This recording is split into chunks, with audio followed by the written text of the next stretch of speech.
누가복음 21장 12절부터 19절 함께 읽습니다.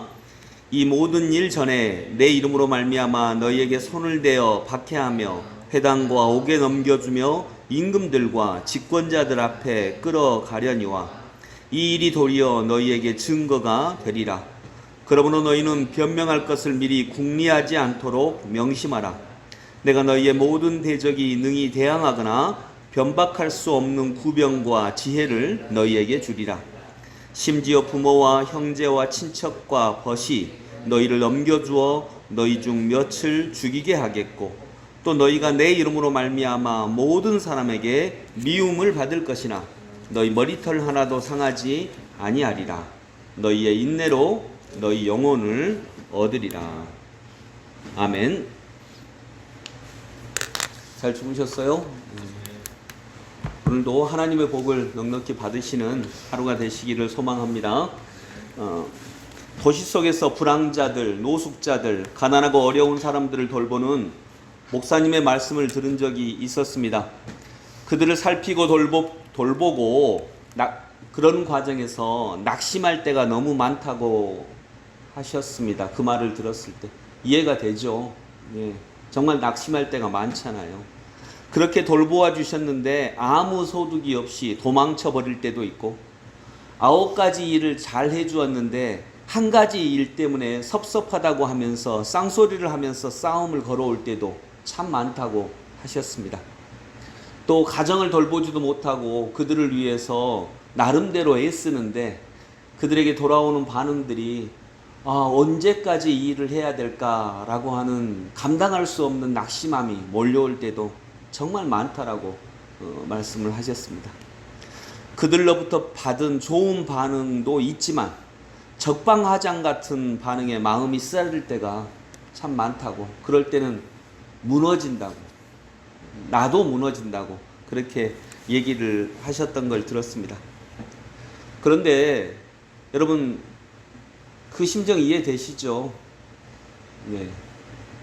안 되시나요? 네. 도시의 불황자들을 돌보는데 정작 그들에게는 큰 격려를 받지 못해도 전혀 보지 못한 전국의 많은 성도들로부터 엄청난 위로를 받는다라고 합니다. 이때 제가 신대원 다닐 때 그분이 그 학교 강사로 오셔가지고 이 얘기를 하셨거든요. 전국에서 후원금이 몰려오고 위로와 격려의 편지들도 많이 받고 적반하장격의 역반응보다 훨씬 더 많은 위로를 얼굴도 모르는 분들한테도 받는다고 하셨습니다. 저도 그때 정말 가난한 신학생이었어요. 한 달 월급이 22만 원이었어요.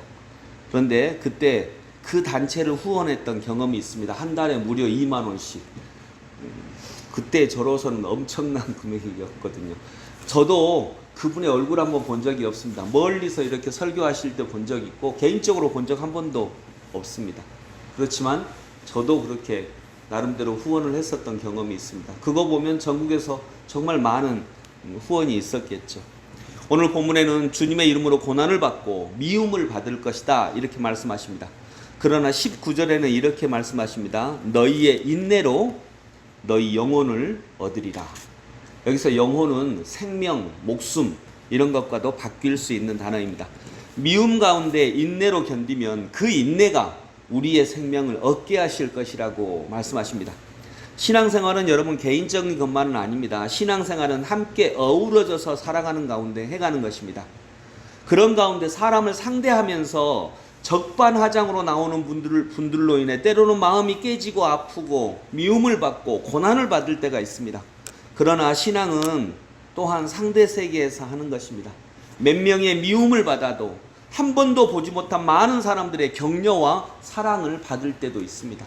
한 번도 보지 못하니까요. 우리는 그걸 하나님으로 느끼는 것입니다. 몇 명의 미움을 받을 수 있습니다. 그러나 그러함에도 인내로서 예수님의 뒤를 따라가면 세상의 사랑을 받을 수 있을 것입니다. 그래서 몇 명의 미움과 세상의 사랑, 하나님의 사랑입니다. 주님도 세상의 미움을 받으셨는데 우리가 뭐라고 그것을 피해갈 수 있겠습니까?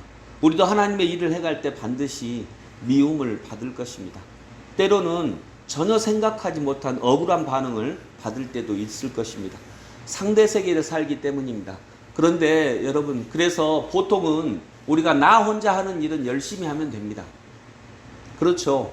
나 혼자 하는 일은 열심히 하면 돼요.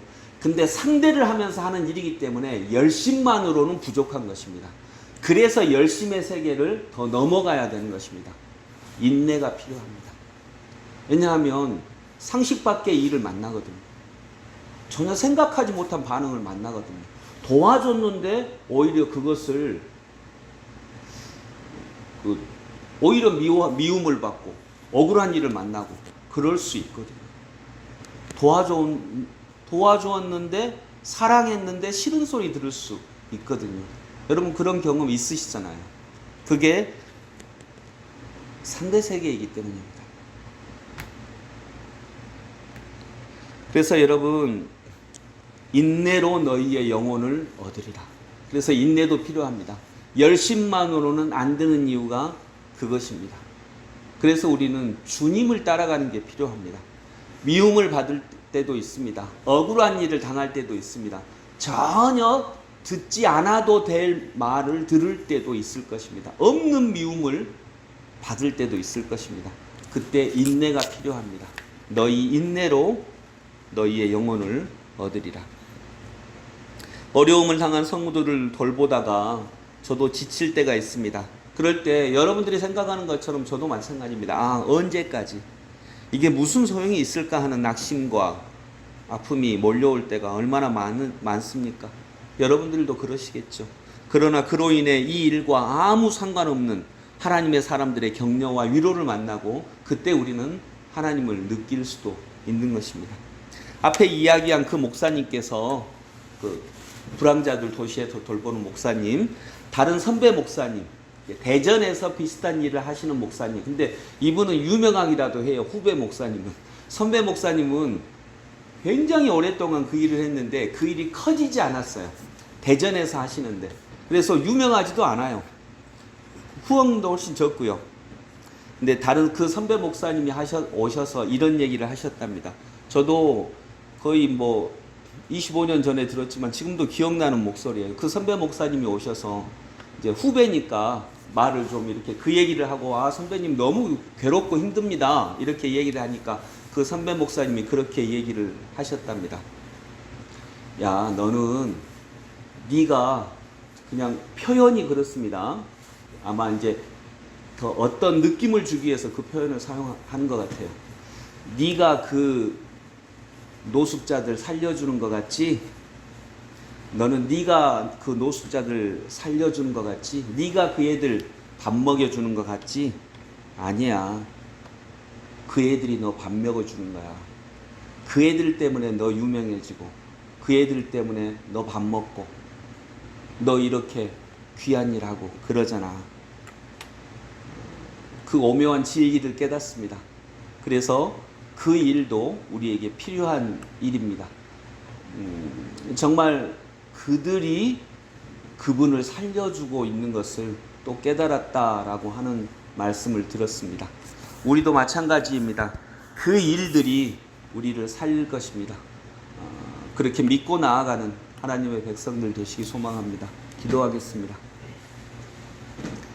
아버지 하나님, 우리가 하나님께 헌금을 내고 우리가 하나님께 이 시간을 드리면서 기도하고 정성 드리는 것 같은데 실은 하나님께서 우리를 살려주시고 하나님께서 우리를 먹여주시고 하나님께서 우리에게 시간을 내시고 마음을 내십니다. 아버지 하나님, 우리가 미워하는 그 사람, 우리가 때로는 실망하는 그 사람, 적반하장격의 반응을 보이는 그렇게 많은 일을 하다 낙심하는 많은 경험들, 그 경험이 결국 우리를 더 크게 더 아름답게 살릴 줄로 믿습니다. 이 믿음을 갖고 나아가는 오늘 하루 되게 하여 주옵소서. 예수님의 이름으로 기도드립니다. 아멘.